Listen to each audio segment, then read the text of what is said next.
शांति।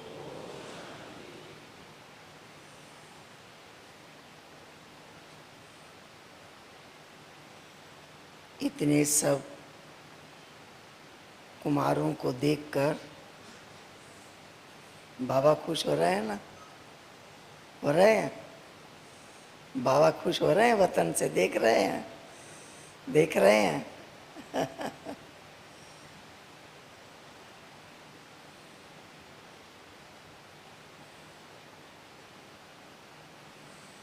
बाबा ने एक एक बच्चे को महावीर बनाया।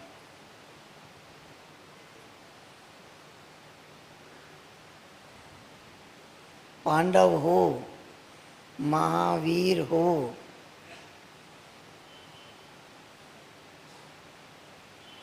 बाबा के दिल तख्त पर हो,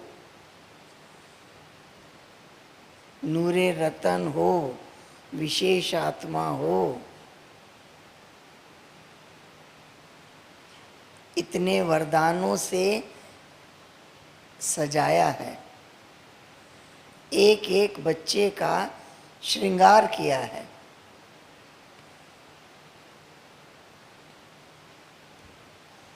सभी बाबा की श्रृंगारी हुई मूर्त हैं।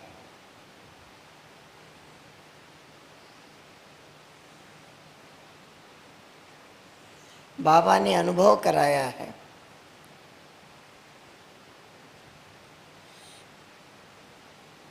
जब समझते हैं कि मैं आत्मा हूँ,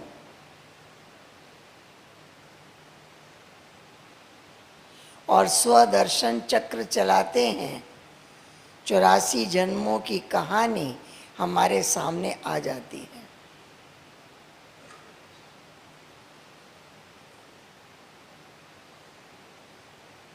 कम उम्र देखकर लोग सोचते हैं कि अभी तो ज्ञान योग की तुम्हारी उम्र ही नहीं है। बोलते हैं ना, अभी तो दुनिया ही नहीं देखी है, अभी तो कुछ किया ही नहीं है।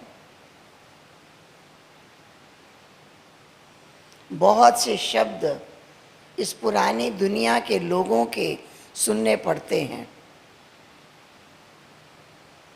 बाबा ने कहा अनुभव करो। मैंने 84 जन्म लिए हैं।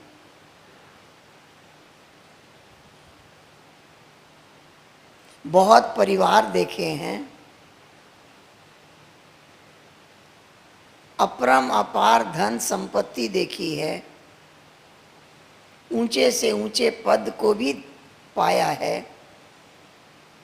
जिम्मेवारियों को भी निभाया है। मैंने सब कुछ देखा है।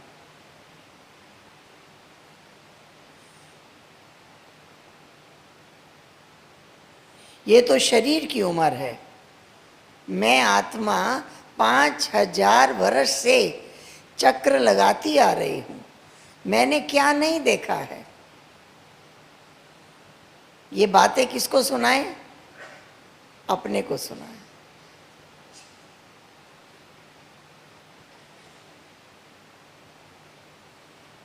मैंने बहुत कुछ देखा, बहुत कुछ पाया, बहुत कुछ खाया, बहुत संसार देखा। मैं तृप्त आत्मा हूं।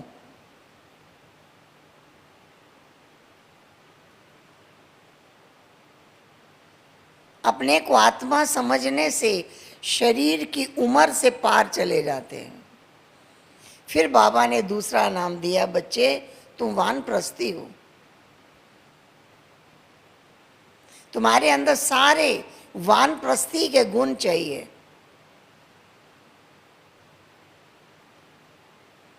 वानप्रस्थी माना वैराग की मूरत।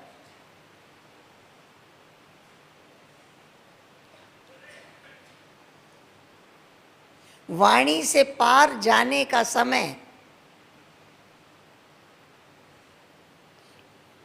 इस संसार के सब आकर्षणों से मुक्त स्थिति, उसको कहते हैं वानप्रस्थ अवस्था।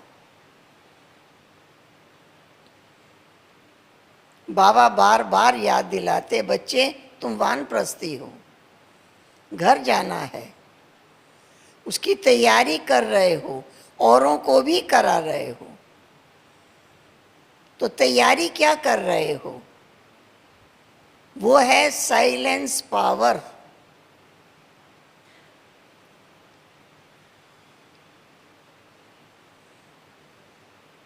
मन साइलेंस की अनुभूति करे, मन शांति की अनुभूति करे, व्यर्थ संकल्पों से मुक्त, विकारों के संकल्पों से मुक्त, जिसे विकल्प कहते हैं। किसी भी विकार के वश संकल्प विकल्प कहलाता है। संकल्प जब विकल्प बनता है तो कर्म विकर्म बन जाता है। इसलिए बाबा कहते, तुम्हारा हर संकल्प श्रेष्ठ संकल्प। किसके बारे में? श्रेष्ठ संकल्प किसके बारे में? अपने बारे में। दादी बार बार याद दिलाती है, मैं कौन, मेरा कौन।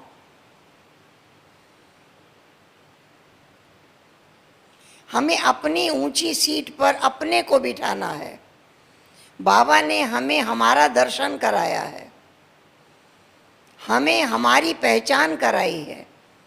हम अपने आप को साधारण व्यक्ति समझते हैं तो सोच भी साधारण, चलन भी साधारण, कर्म भी साधारण।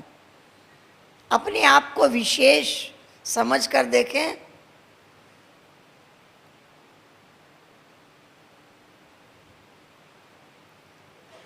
इस ड्रामा में मेरा विशेष पार्ट है। मैं विशेष आत्मा हूँ, महावीर हूँ। जितना अपने आप को ऊंची सीट पर बिठाएंगे, देखेंगे, निश्चय करेंगे, तो हमारे कर्म भी श्रेष्ठ हो जाएंगे। ऊंची सीट पर बैठने की जरूरत है। ये भी अनुभव करने की जरूरत है कि मैं शरीर नहीं, मैं आत्मा हूं। बाबा बार बार कहते, सारा दिन आत्म अभिमानी बनकर रहने का पुरुषार्थ करो। जितना अपने को आत्मा समझेंगे, पावरफुल हो जाएंगे। आत्मा के आदि और अनादि संस्कार इमर्ज हो जाएंगे। जब मैं आत्मा परम धाम में थी, संपूर्ण पवित्र, सर्व गुणों की मूर्त, मेरा सृष्टि का आदि स्वरूप देवता स्वरूप है।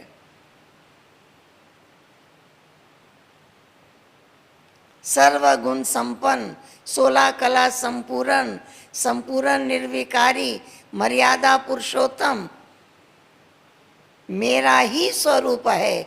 मैं ही ऐसा था।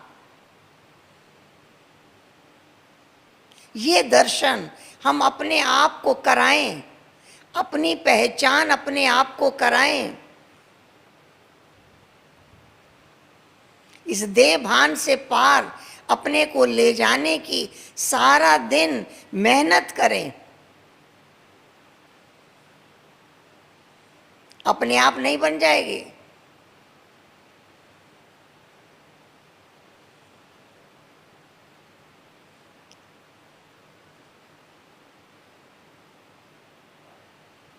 ऐसा विदेही बन जाएं, अशरीरी। बाबा ने कहा विदेही बनो, अशरीरी बनो।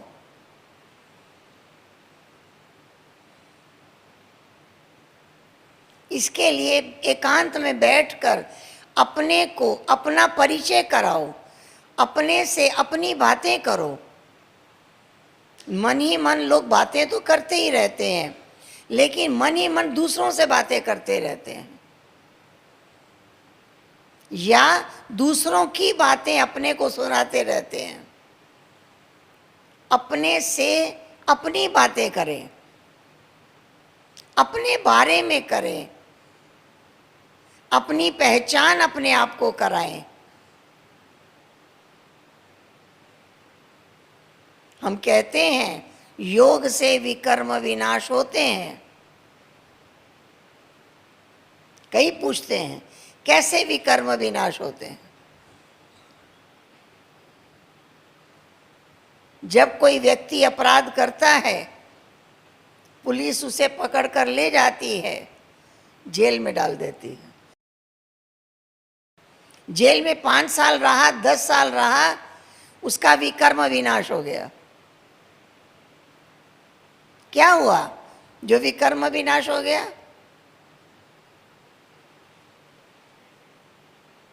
खाता पीता सोता, बहुतों के बीच रहता है, एक ही चीज उसको कष्ट पहुंचाती है, या मेरा कोई नहीं है, मैं अकेला, मैं अकेला, मेरा कोई नहीं है। हमारे योग की यही स्टेज है। यहां हम अपने को खुद स्थित करते हैं। योग में बैठते हैं, क्या अनुभव करते हैं? मैं अकेला। जहां अपने को आत्मा समझा, वहां अकेलेपन की अनुभूति होती है। जो लोग टेंशन और डिप्रेशन के शिकार हैं, वो भी अकेलेपन का अनुभव करते हैं। बड़ी बीमारियां उनको हो जाती हैं। बहुतों के बीच भी रहते हैं, उनको लगता है मेरा कोई नहीं। और योग की सबसे ऊंची स्टेज है एकांत की अनुभूति। सबसे ऊंची अवस्था है अकेले हो जाना, एकांत का अनुभव करना। तपस्वी को हर जगह अकेला दिखाया है। वृक्ष के नीचे बैठा है, अकेला बैठा है।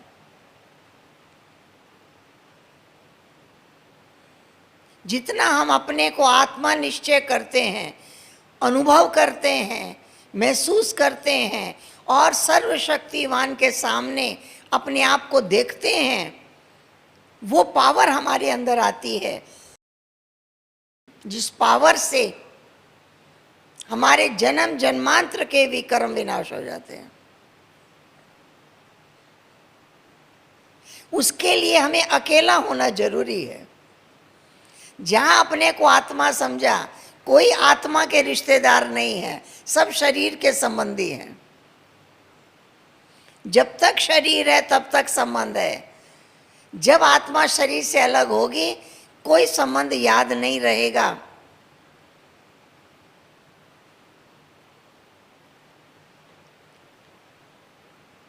कुछ समय पहले आपने सुना होगा, हमारी दादी कहती थी, सवेरे सवेरे 5 केला खाओ। अकेले आए हैं, अकेले जाना है, अकेले में, अकेले होकर, अकेले बाबा को याद करना है।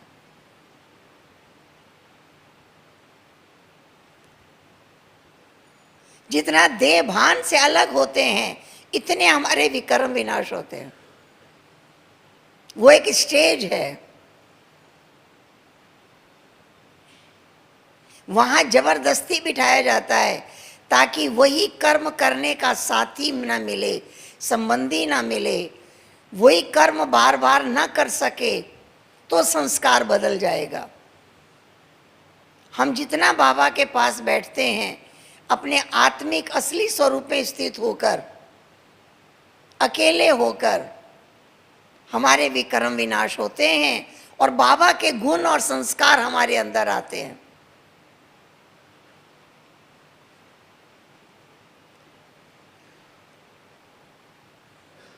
ये है एकांत की अनुभूति, साइलेंस की अनुभूति। एकांत में बैठे और साइलेंस की अनुभूति। किसी दूसरे के बारे में विचार नहीं चल रहा है, एक बाबा के सामने बैठे हैं, वही दिखाई दे रहा है। उन्हीं के गुण दिखाई दे रहे हैं, वही नशा चढ़ रहा है। ये है अनुभूति।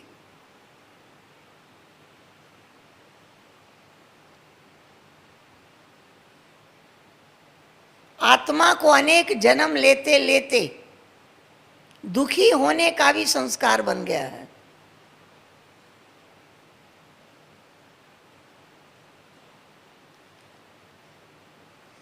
हम अपने आप से पूछते हैं, पहले सुख या पहले शांति?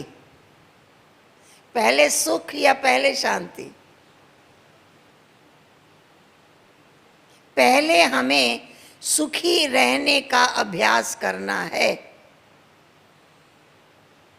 छोटी सी बात कोई कह देता है, हमारे मुख से निकलता है, इसके व्यवहार से बहुत दुख हुआ,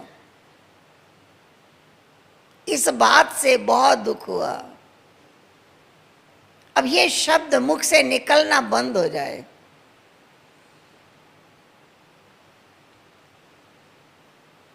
हम शांति के लिए योग में नहीं बैठते हैं। हमने पहले ज्ञान की शक्ति मिली, ज्ञान का बल मिला, उस ज्ञान के मनन चिंतन से आत्म स्वरूप की अनुभूति की और सुखी रहने का अभ्यास किया। यूं भी वाह वाह और यूं भी वाह वाह, यही सिखाया ना बाबा ने। यूं भी वाह वाह और यूं भी वाह वाह, हमेशा अंदर में वाह बाबा वाह, वाह ड्रामा वाह। ये हमारा संस्कार बन जाए, सुखी रहने का संस्कार बन जाए। हम अपने आदि और अनादि स्वरूप को देखते रहें, अपने पद्मा पदम भाग्य को देखते रहें और पद्मा पदम भाग्य को देखकर उसकी अनुभूति करते रहें।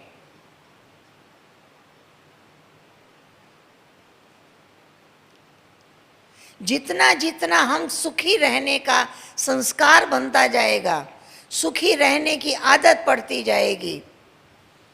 क्योंकि हम देखते हैं लोग दुखी क्यों होते हैं, बात इतनी बड़ी नहीं होती, बात छोटी सी होती है, लेकिन दुख बहुत होता है। कारण दुखी होने की आदत पड़ गई है। अब दुखी होने की आदत छूट जाए, केवल सुख की बात हम कर रहे हैं, केवल सुख की बात नहीं, अति इंद्रिय सुख की बात है। उसकी अनुभूति सतयुग में नहीं होगी, यहां ही होगी। सुख शब्द के भी दो अर्थ हैं। ये बहुत सुखी है। लोग क्या देखते हैं, अच्छा मकान है, गाड़ी है, धन है, अच्छा संपत्ति है, सारा बाहरी बाहरी साधन को देखकर कहते हैं बहुत सुखी है। सुख को लोगों ने साधन ही माना है, लेकिन बाबा ने हमें बताया है, बच्चे उन सब के होते हुए भी लोग दुखी हैं, टेंशन में हैं, डिप्रेशन में हैं।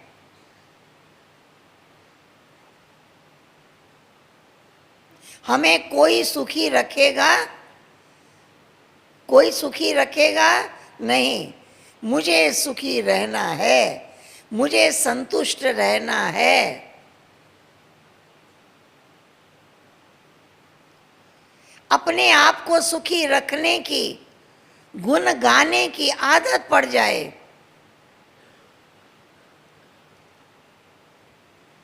ये चीज मिली तो खुशी हुई, नहीं मिली तो दुख हुआ। वो संस्कार जन्म जन्मांतर का है, वो निकल जाए। वो निकलने के लिए चाहिए ज्ञान का बल।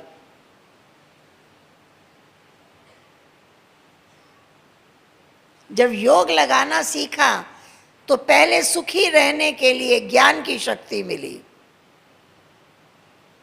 अंदर कई बातों का दुख, बरसों पुरानी बातें याद आती हैं, दुख होता है।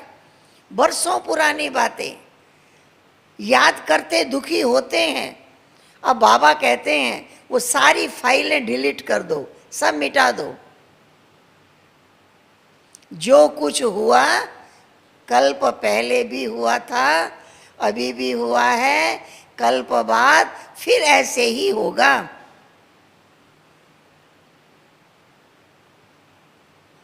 मैं इस ड्रामा में पार्टधारी भी हूं और मैं साक्षी दृष्टा भी हूं। मैं सारे दृश्य को देखने वाला हूं। बाबा ने कहा है फुल स्टॉप लगा दो। संकल्पों पे फुल स्टॉप नहीं होगा, साइलेंस पावर कहां से आएगी? क्वेश्चन मार्क लगता रहेगा, क्यों, ऐसा क्यों किया, ऐसे क्यों कहा, ऐसे क्यों हुआ, पता नहीं मेरे भाग्य में क्या है। पता नहीं करते रहेंगे तो सुख की अनुभूति नहीं होगी। अपनी विशेषताओं को देखकर, अपने विशेष पार्ट को देखकर हम विशेष कर्म करते रहें। हर रोज सुबह से रात्रि तक मेरे से अनेक विशेष श्रेष्ठ कर्म होने चाहिए। भोजन कर रहे हैं बाबा को भोग लगाकर, मगन होकर, कोई कार्य कर रहे हैं बाबा को साथ लेकर। ज्ञान इतना इतना श्रेष्ठ ज्ञान मिला है। बाबा ने एक गीत लिखा था, बाबा पहले गीत लिखते थे, ज्ञान से है इस जग में आनंद निराला। ज्ञानी को होता है अनुभव सुख का। सुखी रहना आसान है।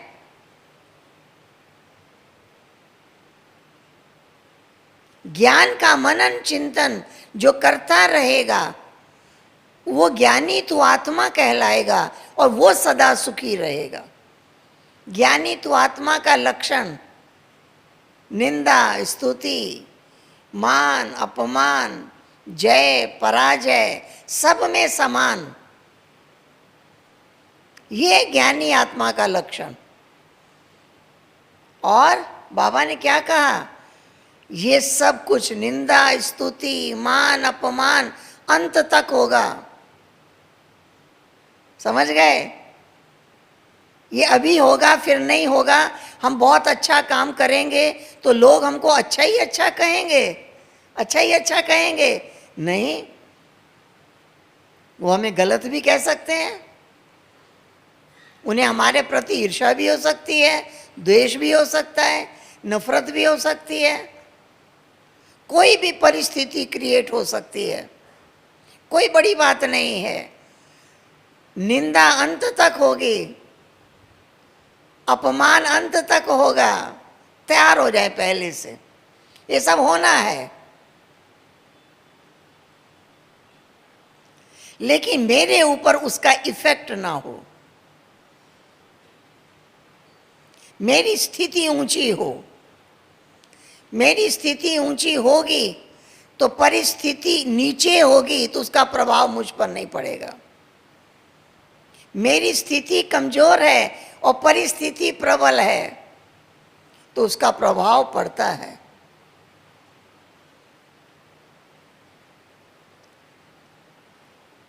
सारा अटेंशन अपने ऊपर देना है, सारी मेहनत अपने ऊपर है। दूसरे को बनाने में मेहनत नहीं है। आप पर्चा बांटने जाएंगे, सबको पर्चा बांट के आ जाएंगे, आपका काम खत्म। उसको समझ में आए या ना आए वो जाने। आपने ज्ञान सुना भी दिया, उसके बाद वो जाने। लेकिन अपने को स्वरूप में स्थित करना, अपने को सदा सुखी रखना, अपने को ज्ञानी तू आत्मा बना के रखना, अपने अंदर साइलेंस की शक्ति पैदा करना, ये बड़ी जिम्मेवारी है। मेरी स्थिति दूसरा नहीं बनाएगा, मुझे अपने ही कर्मों का फल मिलना है। मेरा फुल अटेंशन अपने ऊपर रहे, मुझे अपनी स्थिति बनानी है, दूसरा मेरी स्थिति नहीं बनाएगा। तो सबसे बड़ी बात है अपने आप को सदा सुखी रखना।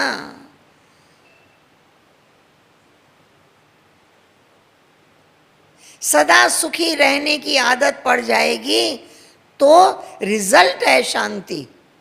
हमारा मन शांत हो जाएगा। क्यों क्यों क्यों के सारे क्वेश्चन समाप्त हो जाएंगे।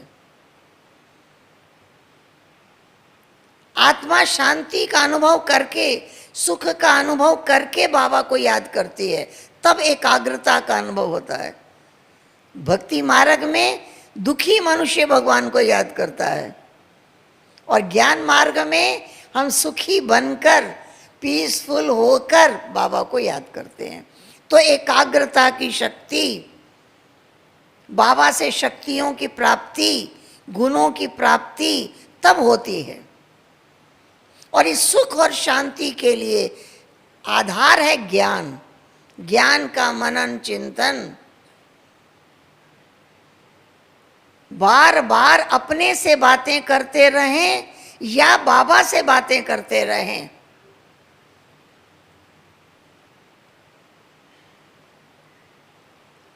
बाबा ने कह दिया अपनी भी कमी कमजोरी न देखो, अपनी संपूर्णता को देखो और निश्चय रखो मैं ऐसी श्रेष्ठ विशेष आत्मा हूं।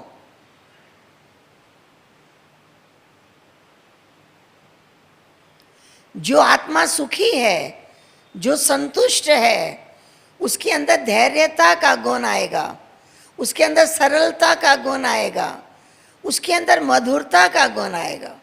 बाबा हर रोज हमें कहते मीठे बच्चे, मीठे बच्चे, मीठे बच्चे। मीठा बन नहीं गए हैं। अभी तक कई बच्चे शिकायत करते रहते हैं, बहुत क्रोध आता है, कोई ऐसा कहता है तो बहुत रिएक्ट करते हैं। हमारे अंदर शीतलता, मधुरता, सरलता, धैर्यता, नम्रता, ये सब एक दूसरे के साथ ही हैं। सारे गुण हमारे जीवन में आ जाए तब हम ज्ञानी तू आत्मा कहलाएंगे। तब हमारे विचार शांत हो जाएंगे। विचारों में शांति अर्थात हमारा एक एक संकल्प हमें सुख की अनुभूति करा रहा है, हमें शांति की अनुभूति करा रहा है, हमें आनंद की अनुभूति करा रहा है। प्रकृति के 5 तत्व हैं, किसी का भी गुण आनंद नहीं है।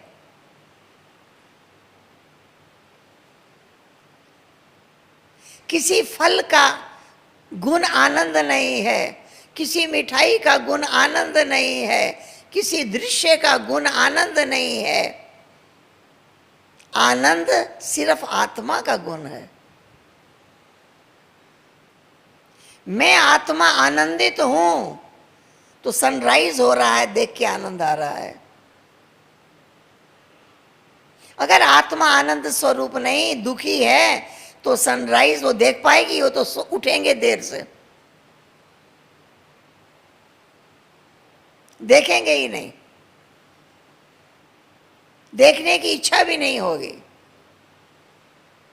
आनंद परमात्मा का गुण है, सच्चिदानंद, आनंद का सागर बाबा है, आनंद स्वरूप आत्मा है।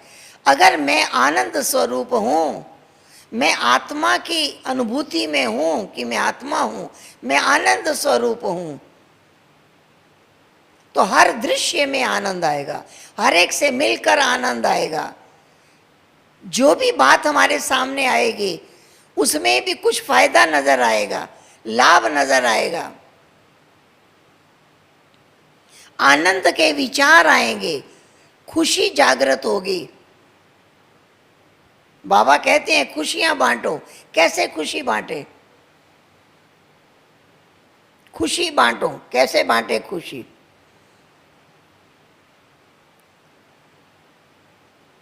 एक जगह हम क्लास करा रहे थे, एक होमवर्क दिया। हमने कहा कल सुबह आप उठेंगे और रात्रि सोने तक जितने लोग आपसे मिलें, बच्चा बड़ा, हाँ, मालिक, सर्वेंट, कोई भी व्यक्ति आपको मिले, आप उसको एक शब्द कहना, आप बहुत अच्छे हैं। रोज किसी को अच्छा नहीं कहते हैं ना, करेक्शन करते हैं। हमारी दादी बताती है हर व्यक्ति का माइंड करेक्शन माइंड हो गया है। ऐसे क्यों बैठे हो, ऐसे क्यों खड़े हो, ऐसे क्यों चल रहे हो, बात बात में करेक्शन ही करता रहता है। अब बताइए, करेक्शन माइंड जब हमारा होगा तो शांति की अनुभूति होगी। देखो आप सुबह से रात्रि तक अपने आसपास रहने वालों को करेक्शन के बोल बोलते रहते हैं। करेक्शन के बाद फिर कमेंट करेंगे, ये सुनेगा नहीं, ये मानेगा नहीं, ये ऐसा ही है, इसने हमेशा ऐसा ही किया है। कोई ना कोई कमेंट किसी के आगे करते ही रहेंगे। तीसरा, फिर किसी कोई मिलेगा तो क्रिटिसाइज करेंगे, शिकायतें करेंगे। दादी कहती है 3 सी छोड़ दो, करेक्शन करना, कमेंट करना, क्रिटिसाइज करना, केवल कॉपरेशन। मुझे हर एक का मददगार बनकर रहना है, सहयोगी बनकर रहना है, बस। कोई व्यक्ति अपने ढंग से बैठा है, चल रहा है, क्या हर्ज है, ठीक है। हमने काम दिया, हर एक को कहना आप बहुत अच्छे हैं। बाबा ने हमारी कितनी महिमा की है, हम इतनी महिमा के लायक हैं जितनी बाबा ने महिमा की है। महिमा के सागर में बिठा दिया है हमको। आप लिस्ट लिखने बैठ जाओ, बाबा ने हमारे लिए क्या क्या कहा है, आप कई हजार पॉइंट लिख लेंगे, 1-2 नहीं। बाबा ने हम बच्चों के लिए क्या क्या महावाक्य उच्चारण किए हैं। बाबा ने हमें कहा है तुम महावीर हो, लेकिन हमने स्वीकार नहीं किया है। कोई कह देता है तुम मूर्ख हो, स्वीकार कर लेता है। दूसरे से पूछता है मैं मूर्ख हूं, क्यों अपने पे शक हुआ, सुनी अनसुनी क्यों नहीं की। ये महावीर सुन करके अनसुनी कर देते हैं। महावीर कहा, पांडव कहा, महारथी कहा, ये लगता ही नहीं है, लगता ही नहीं है। अब शब्द लग जाते हैं, अब शब्द लग जाते हैं। बाबा के वरदानों को स्वीकार ही नहीं किया। कोई हलचल नहीं होती है, कोई अपशब्द कहे तुरंत चेहरा बदल जाता है, तुरंत व्यवहार बदल जाता है। क्यों उसको स्वीकार करते हैं। इतनी बाबा ने हमारी महिमा की है। तो मैंने सबको काम दिया तो लोगों ने किया। सुबह से शाम तक एक भी व्यक्ति ऐसा ना हो, आगे से ना चला जाए जिससे आप ये ना कहें कि आप बहुत अच्छे हैं। दूसरे दिन हमने सबके अनुभव पूछे, भाई सुनाओ कि आपका दिन कैसा बीता। कभी तो किसी को अच्छा अच्छा कहते नहीं है। भोजन भी करना तो कहना बहुत अच्छा, भोजन करके उठ जाते हैं, अच्छा थोड़ी कहते हैं। अच्छा अच्छा कहने का अभ्यास नहीं है, करेक्शन करने का अभ्यास है। ऐसा क्यों, ऐसा क्यों, ऐसा क्यों, उसी की आदत पड़ गई है। इसलिए हम सदा सुखी नहीं रह सकते। तो उसमें कुछ भाइयों ने अपना अनुभव सुनाया। वो कारपेंटर थे, किसी के यहाँ काम कर रहे थे। तो उन्होंने बताया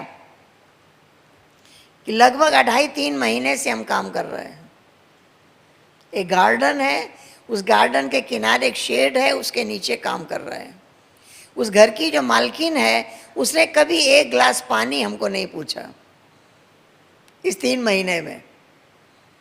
जब वो वहाँ पहुँचे, गेट पर ही मिल गई, तो कहा कि हमें तो सबको कहना था आप बहुत अच्छे हैं। तो हमने उन्हें कहा आपके यहाँ काम करके बहुत अच्छा लग रहा है, क्यों गार्डन में काम कर रहे थे। जो बोला रियल बोला, बहुत अच्छा लग रहा है। उन्होंने उनका परिचय पूछा, गांव कहाँ है, बच्चे कितने हैं, क्या करते हैं, परिचय पूछा, फिर बोला हम काम में लग गए। बोला लगभग 2-3 घंटे के बाद प्लेट भरकर नाश्ता और चाय आया। बोला या तो उनकी आदत होती कि रोज ही कुछ ना कुछ भेजते हैं, कभी एक गिलास पानी नहीं आया था, और आज हमारे लिए नाश्ता भी आया और चाय भी आया। किसने काम किया? बहुत अच्छा लग रहा है। तो हम ये अनुभव करते हैं, अगर हम खुशी बांटना चाहते हैं तो क्या करें? प्रशंसा करें, महिमा करें, महिमा के बोल बोलें। कुछ नहीं बोल सके इतना तो बोलें, आप बहुत अच्छे हैं। ये तो बहुत सरल है ना। फिर मैंने एक लिस्ट लिखवा दिया।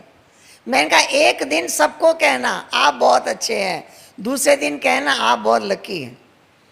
बाबा ने तो हमको लकी थोड़ी कहा है, पद्मा पदम भाग्यशाली।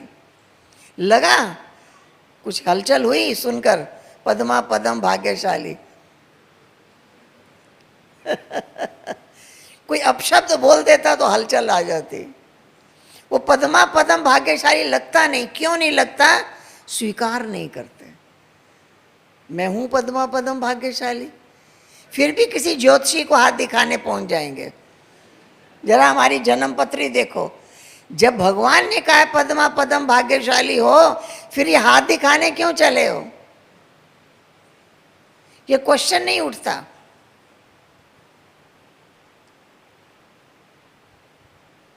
हमने ऐसा महसूस किया है, अगर हम अपने जीवन का एक नाम रख दें, महिमा, जीवन का दूसरा नाम महिमा। सारा दिन क्या करना है? बाबा की महिमा। बाबा की महिमा करनी भी है, महिमा सुनानी भी है। जो मिले उसको बाबा के परिचय दो, बाबा की महिमा सुनाओ, बाबा के गुण सुनाओ, अपनी भी महिमा करो। जितने महावाक्य बाबा ने उच्चारण किए हैं हमारे लिए, वो अपने आप को सुनाओ, स्वीकार करो, मैं हूं ऐसा, मैं हूं ऐसा, मैं हूं ऐसा, स्वीकार करो। अपनी महिमा, बाबा की महिमा। दूसरों से मिलो तो महिमा सुनाओ बाबा की, परिचय दो बाबा का, और जिस व्यक्ति से मिलो उस सबकी महिमा करो। सुबह से रात्रि तक क्या करना है? केवल महिमा। हमारे जीवन का दूसरा नाम है महिमा, क्योंकि हमें एक ही काम बाबा ने दिया है। क्या काम दिया है? गुण गाओ। गुण गाते गाते गुणवान बन जाओगे। कितना सरल। गुण देखते देखते गुणवान बन जाओगे।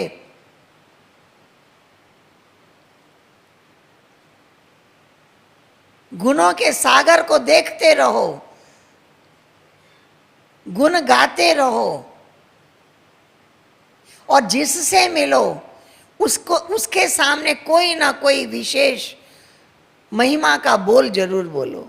आप बहुत लकी हैं, आप बहुत अच्छे हैं, आप बहुत गुणवान हैं, आपके विचार बहुत श्रेष्ठ हैं, आप विशेष आत्मा हैं, आप पुण्य आत्मा हैं, आप महान आत्मा हैं। कुछ ना कुछ बोलो। हर एक को बोलो। आप बोल कर देखो, चेहरे पे खुशी आ जाएगी। और आपके अंदर खुशी नहीं होगी तो दूसरे के अंदर खुशी नहीं जाएगी। आपके अंदर की खुशी दूसरे के पास जाएगी। सुखी रहने का अभ्यास, खुशियां बांटने का अभ्यास अगर हमारे जीवन में होगा तो साइलेंस पावर आएगी। समझ गए? व्यर्थ संकल्प चलाने वाला, दुख का अनुभव करने वाला साइलेंस पावर का अनुभव नहीं कर सकता। हमें सुखी रहना आ जाए, हमें शांत रहना आ जाए, हमें आनंद की अनुभूति होने लग जाए, वाह वाह वाह, आनंद की अनुभूति होने लग जाए, तब बाबा की याद में बैठेंगे, शांत हो जाएगा। वो एकांत की अनुभूति, साइलेंस पावर, जो संकल्प उठाएंगे सिद्ध होगा। संकल्पों की सिद्धि, वही संकल्प उठेगा जो होना है। जो नहीं होना है वो संकल्प उठेगा ही नहीं। संकल्पों की सिद्धि प्राप्त होगी। हमारा अनुभव कहता है बाबा का बने, कोई परिस्थिति दिखाई नहीं दी। हमारी दादी कितनी सरल बातें सुनाती है, कहती है हमको चाहिए क्या, बड़े अच्छे अनुभव सुनाती है। हमको चाहिए क्या, क्या चाहिए? एक चटाई, कहीं जाएंगे चटाई बिछा के सो जाएंगे। देश विदेश बहुत जगह गई, आपने अनुभव सुना होगा। हाँ, विदेश में गई तो चौकी नहीं थी सोने के लिए, वो दादी को ज़मीन पर सोने में तो जरूर दिक्कत होगी, लेकिन चटाई बिछा के सोई होगी। बोला रोड पर हमने एक दरवाज़ा देखा, एक दरवाज़ा, बड़ा दरवाज़ा, और वहाँ लोग जो सामान नहीं चाहिए रोड पर गिरा देते हैं, और जिसको चाहिए वो उठा के ले जाता है।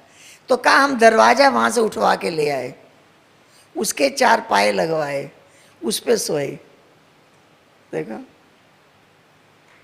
ये संतुष्टता का अनुभव, और तुम्हें एंजॉय किया। तो दादी कहती है हमको तो बस 2 चीज़ चाहिए, एक चटाई, एक घड़ी। अमृत वेले अलार्म बजे हम उठ जाए टाइम पर, और कुछ नहीं चाहिए। कितने विचारों में सरलता, कितनी सरलता।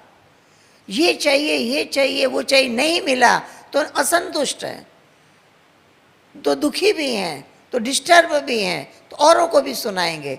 नहीं, हर समय मुख से बोल संतुष्टता के, हर समय मुख से बोल खुशी के। हमारे अंदर होगा तो दूसरे को मिलेगा ना, हमारे अंदर नहीं होगा दूसरे को कैसे मिलेगा? हमें ज्ञान मिला, इतना ही थोड़े ही, हमें ज्ञान मिला और हमने सुखी रहना सीखा। अंदर का जितना दुख भरा हुआ था सारा खत्म। एक बहन हमारे पास आई, उसको डॉक्टर ने भेजा हमारे पास। उसको नींद नहीं आती थी, बहुत इलाज कराए देश विदेश, दवाई खाती थी, नींद नहीं आती थी। डॉक्टर ने कहा ब्रह्मा कुमारी दीदी के पास जाओ। वो हमारे पास आई, हमको सुनाया, इसलिए मैं आई हूँ आपके पास। हमने एक छोटा सा उदाहरण उनको दिया। हमने कहा आपके कमरे में गॉडरेज की अलमारी है, अलमारी में लॉकर है, लॉकर में आप कीमती सामान रखते हैं। जो अलमारी में कपड़े रखते हैं वो भी लॉकर में नहीं रखते, लॉकर में कीमती सामान रखते हैं। ठीक बोल रहे हैं, है ना? इसी तरह से आपके मन में भी एक लॉकर है। मैंने कहा जरा देख कर बताइए आपके मन के लॉकर में क्या है। बोली मुझे समझ में नहीं आया, आप क्या पूछ रहे हैं? तो मैंने उसे बताया, जैसे कीमती सामान अलमारी के लॉकर में रखते हैं, ऐसे ही जब कोई व्यक्ति अच्छा व्यवहार नहीं करता या किसी बात से बहुत चोट पहुंचती है, दुख पहुंचता है, तो क्या कहते हैं? हम जिंदगी भर नहीं भूल सकते इसकी व्यवहार को, हम जिंदगी भर नहीं भूल सकते। कहाँ रख दिया? कहाँ रख दिया? मन के लॉकर में। कहाँ रखा? मन के लॉकर में। ऐसे ऐसे अब ये लॉकर भर गया। ये सारा तो कचरा है ना, जहां कचरा इकट्ठा हो जाएगा क्या होगा? बांस आएगी, जर्म्स पैदा हो जाएंगे। मैंने कहा लॉकर आपका भर गया है, बदबू हो गई है, जर्म्स पैदा हो गए हैं, अब वो जर्म्स काट रहे हैं, अब आपको नींद कैसे आएगी? तो आज आप लॉकर खाली करके जाइए। समझ में तो उसको आ गया कि मन के लॉकर में सब भरा हुआ है, और अलमारी के लॉकर में कीमती सामान, लेकिन मन के लॉकर में सुख पाया, इनाम पाया, बहुत कुछ पाया, खाया पिया घूमा फिरा सब भूल जाता है, वो याद नहीं रहता। जितना दुख है वही याद रहता है, वो उस लॉकर में है। तो उसने हमसे पूछा कैसे लॉकर खाली करें, कैसे? मैंने कहा मेडिटेशन रूम में चले जाइए, एक एक बात याद करिए।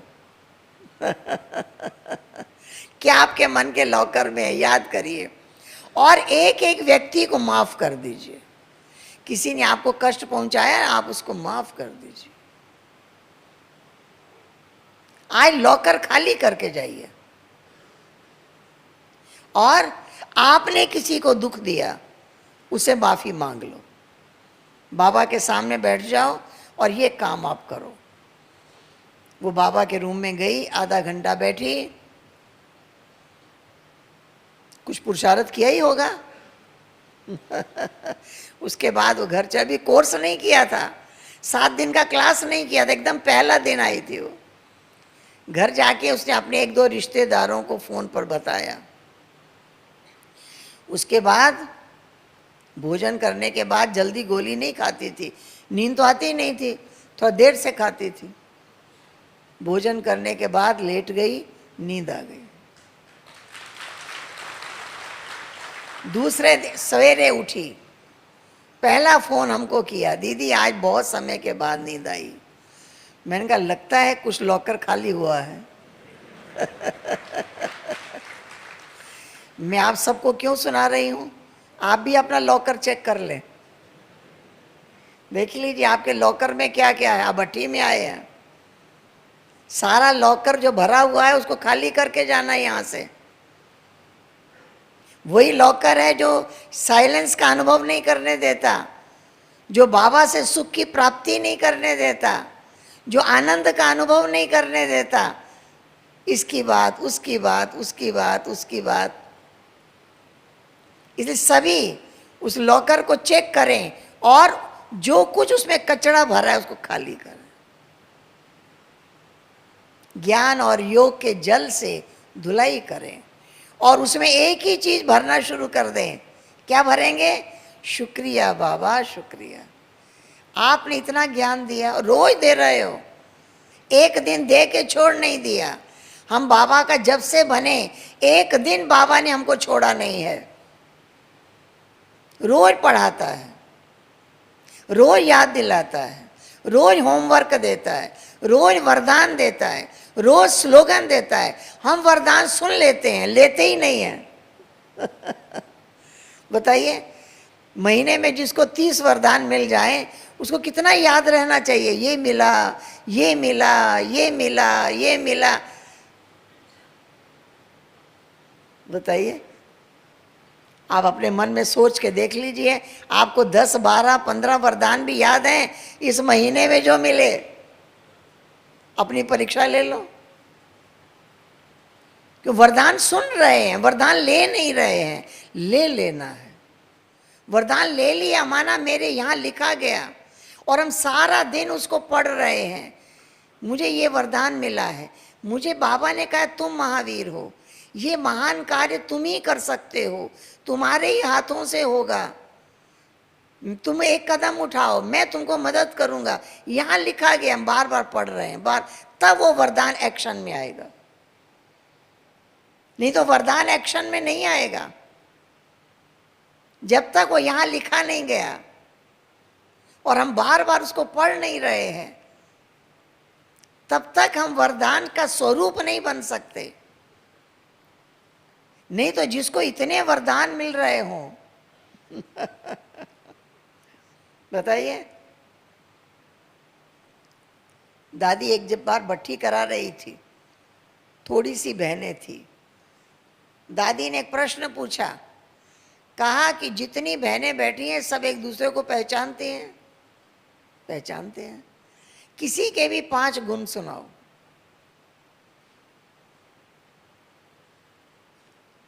कोई नहीं खड़ा हुआ। दादी ने कहा, अच्छा मैं 5 मिनट टाइम देती हूं, सोच लो, अपने भी 5 गुण लिखो। अब कैसे लिख दें कि हम ये हैं, हम ये हैं, कैसे लिख दें? वहां भी संकोच, वहां भी हाथ रुक रहा है। वो अपने भी 5 गुण नहीं लिख पा रहे हैं, दूसरे के भी नहीं लिख पा रहे हैं। अगर ये पूछा जाता किसी के 5 कमियां सुनाओ, तैयार, वो माल तैयार रहता। क्यों? वो हम देखते ही रहते हैं, देखते ही रहते हैं। फिर दादी ने सिखाया, कहा बाबा ने जो इतने आपको वरदान दिए हैं, स्वीकार करो, स्वीकार करो। मैं ये हूं, मैं ये हूं, ये गुण मेरे में है। फिर एक एक के 5-5 गुण लिखवाए। कहा देखो एक एक में गुण। हम देखते हैं, गुण देखने वाली आंख नहीं है हमारे पास। अवगुण देखने की जो आदत है पहली जन्म जन्मांतर की, वही कर रहे हैं। फिर दादी ने कहा 5-5 गुण लिखो, अपने भी लिखो, और बाबा ने आपको क्या क्या कहा है वो लिस्ट बनाओ। हम कमरे में गए, मैंने लिखना शुरू किया, बाबा ने हमें क्या क्या कहा है। मैं आपको बताऊं, 500 से ज्यादा पॉइंट लिखी। इतने बाबा ने महावाक्य उच्चारण किए। तो दादी ने कहा इसमें से एक भी नहीं लिया आपने? लेती तो बोलती ना मैं महावीर हूं, मैं शिव शक्ति अवतार हूं, बोलती ना कि मैं ये हूं। अपने लिए भी नहीं लिख पा रहे हैं, दूसरों के लिए भी नहीं लिख रहे हैं। खाली मुरली सुनना इतनी पढ़ाई नहीं है, मेहनत है। अपने अंदर उसको मनन करना है, चिंतन करना है, अपनी स्थिति बनानी है, अपना भंडार देखना है। मैंने स्वीकार किया है मैं क्या हूं। ओम शांति।